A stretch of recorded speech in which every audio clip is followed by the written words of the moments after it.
Do you know what this is? It's a compass. It's a very useful tool because it always points north. Now, if I know where I am and what direction I need to go, this can help me to find it. It points north unless something drastic happens all the time. It tells me where north is, and I can't change that. I may not like it. I may be angry. I don't want to go that way. I don't want to know, but it doesn't change. This points north. The curriculum that you're studying now, the integrity curriculum, is going to point you toward integrity. And just like this compass, you don't have to be a person of integrity. You don't have to do that. You don't have to follow that. But you can't change it. I can't change which way is north, and I can't change what integrity is. Personal integrity, the integrity of your character, is very important. We're talking about integrity now, but what is integrity? Integrity is the quality or state of being good, whole, complete, solid, sound, and dependable. And it has to be all of those things, because if it's not all of those things, it's not integrity. You wouldn't want to ride in a car that had a tire that was round on all but one side. You want it to be safe. You want it to be smooth. You want it to have integrity. People expect the same thing in us. You want integrity from your friends. I want integrity from myself. We want you to learn integrity. And if you will stick with me, if you will listen, I want to embark on a journey of taking you down a path to integrity, to build your own personal integrity, to become all that you can possibly be. I can give you the tools, but I cannot make you do it. I can help you, but I can't do it for you. I want to encourage you to live the lifestyle of integrity that we work on, because anything else is a breach. A breach is a weakness, failure, or incompletion in integrity. Anything that does not meet all of the qualifications of integrity is a breach. To give you some examples, a cup with a hole in it has a breach. A roof that leaks has a breach. A car tire that's perfectly round except for on one side has a breach. A breach is anything that's not all that it can be. Now, that applies to things, but it also applies to people. A person of integrity may occasionally have a breach, but a person of integrity works as quickly as they can to fix those breaches. That's why when we step on someone's toe, we immediately apologize. That's a way of repairing a breach. If we are continually having the same breach, though, and some of you know what I'm talking about, I know I do, have regular breaches that show up a lot, we need to work on the basis of our integrity to build and to grow. We don't need those breaches to linger. A breach is a weakness, failure, or incompletion. It doesn't necessarily mean it's broken, just not all that it can be. You know, like when it's all right to you to make a C instead of an A, or it's all right for you to do just the least amount you can do at work to get by rather than doing your best, that's a weakness or an incompletion. It doesn't have to go all the way to the failure level. A few years ago, I was riding northbound on a state highway, and there was a little bump in the road. Didn't pay much attention to it that time. A little while later, on the same road, I hit the same bump, but this time it was bigger. And I told my wife, they need to do something about that. That's getting bad.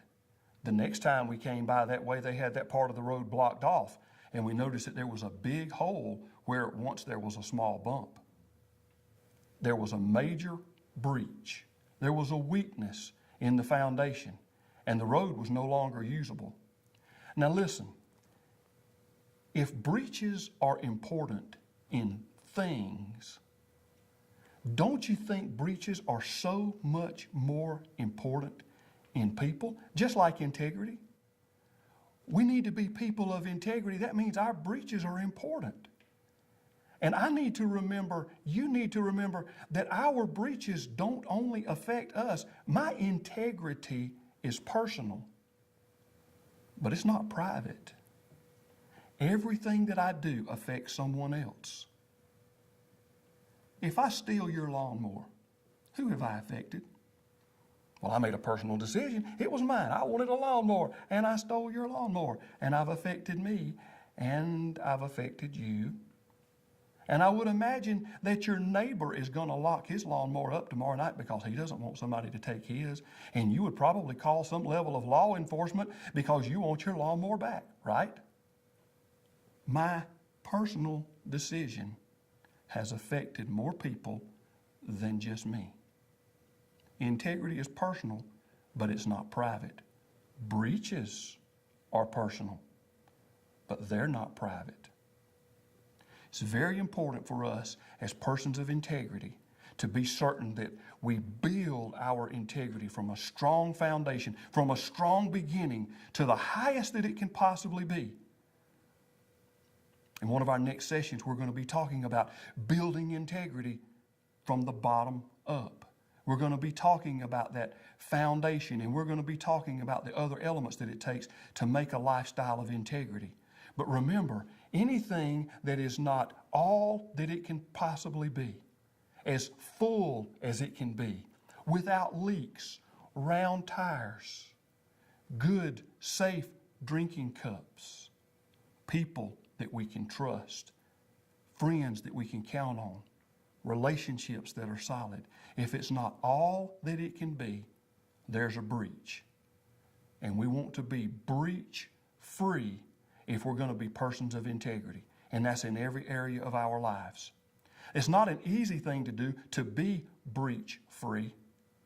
In fact, all of us are occasionally going to make mistakes. So the measure of a person of integrity becomes how few breaches and how well do we handle them when we have them. A lot of people confuse integrity and reputation. So let's talk about reputation for a few minutes.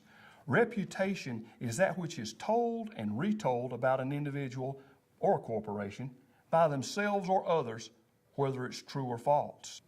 You're learning what integrity is, the quality or state of being good, whole, complete, solid, sound, and dependable. But reputation is just what people say about it. I see a lot of young people and a lot of adults that really base who they think they are on who they think their friends are or what they think their friends want. You need to maintain your integrity. Be strong as who you are. Grow to be the best you that you can be. You don't need to be like your friend. You don't need to be like your hero. There are elements that you learn from them that you can add to who you are that will make you more, and that's fine to learn, but you don't have to copy anybody else. Society is constantly bombarding us with images of who we're supposed to be, how we're supposed to dress, what size we should be, who should be in our lives, where we should live. How are we to respond? You are more important than your reputation. You are who you are. It's measured by your integrity. Nobody has control over your integrity but you. It is 100% yours. You control your integrity like you would control a glove on your hand or your own skin. You got 100% control. But now reputation, that's different. You control your reputation kind of the same way that a little child controls a balloon on a string. They kind of keep it anchored in one place, but that balloon could be anywhere, depending on the wind. Still my balloon. I still have it, but it's blown around by whomever happens to be talking. There's a big difference between integrity and reputation. My integrity is the measure of who I am, and I control it, but other people have significant control over my reputation. And that brings us to the Circle F principle. Circle F stands for confusing integrity and reputation can lead to endangerment of your future.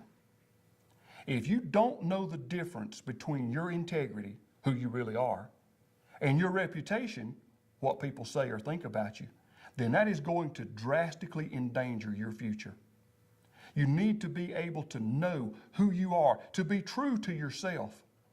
And it's not important that we be true to our reputation. It's important that our reputation be true to us and that we be persons of integrity. Circle F stands for confusing integrity and reputation can lead to endangerment of your future. I told you that it led to some amusing things when I was at the prison. One day I drew my big circle in my F on the whiteboard and was getting ready to teach those guys. And one of the inmates in the back of the room said, "Hey, chaplain, I know what Circle F is. We've been talking about it on the dorm." And I said, "Okay, what is Circle F?"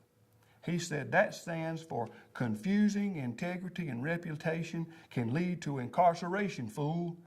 I said, "No, actually incarceration starts with an I, but if you can remember it that way, I'll take it, because it's very important for you not to forget the difference between who you really are and who people say you are." Now, in your personal life, it may be different, but in the lives of inmates who are being released from prison, there are two major ways that they can get in trouble with confusing integrity and reputation.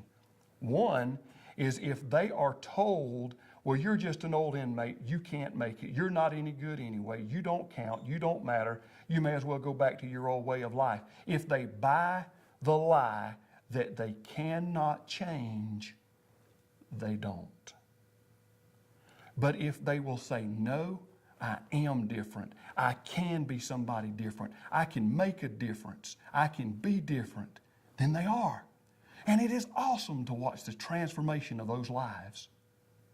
But the other way that people get in trouble with the Circle F principle is like one of my chaplain's aides told me one day. He said, "I am the poster child for the Circle F principle."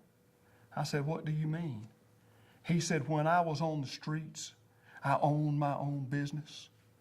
My wife worked for a very reputable company. Everything was great. We kept foster children. We were all the time volunteering with the boys' clubs and the girls' clubs. It was awesome." He said, "And then I started having breaches in my integrity. I started looking at pornography.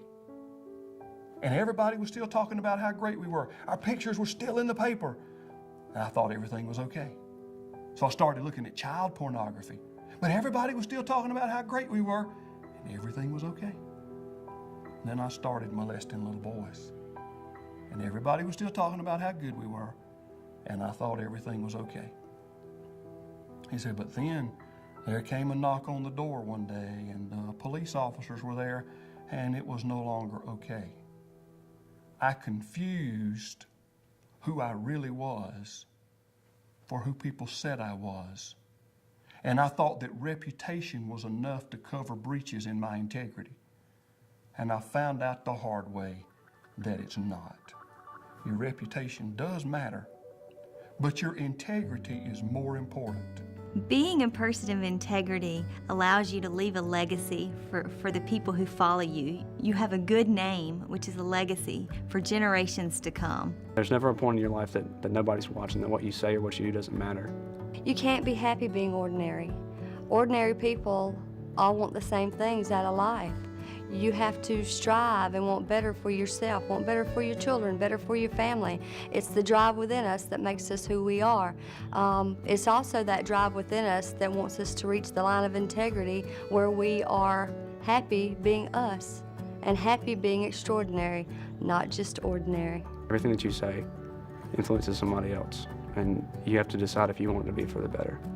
You're going to be working on an exercise in a little while about integrity and reputation and breaches. Take it seriously. There's a lot riding on whether you know the difference in your own integrity and your own reputation and the reputation and integrity of those around you.